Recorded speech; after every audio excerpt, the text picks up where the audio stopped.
So nettles is really interesting. It's definitely a food. Again, you can harvest the top third. But this is pokey, so it's very, very pokey. So I'm not going to send any of this around to eat because it has little pokey things on it.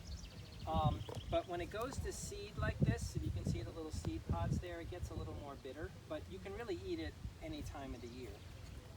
But nettles has an interesting niche from a Chinese medical view because it builds up yin, which is also what burdock does, but it also builds up blood.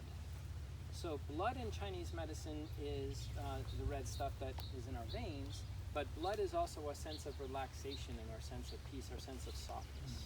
So part of what we're losing in our culture is a sense of relaxation, a sense of just being relaxed in our skin. We're so encouraged to want more. Whatever we have is not enough. And really, quite literally, burdock and nettles are antidotes to that. They're not sedating in any way. They're not sedatives in any way.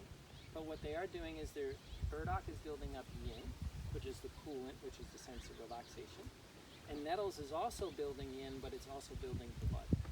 Blood is our presence in the world. So nettles is used for the Western diagnosis of anemia.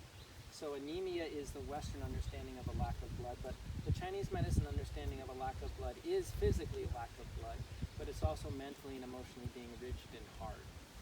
So that's another thing that we see in our culture now is, we're rigid and we're not flexible. We're not able to go with things. And sometimes when we get really lack of fluidity, when we're really rigid, we equate that with strength. Like, oh, this person's really strong because they don't change for anything.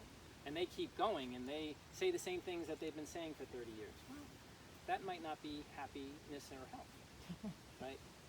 We are always, when we're in balance, things are always in a sense of change, in a process of change.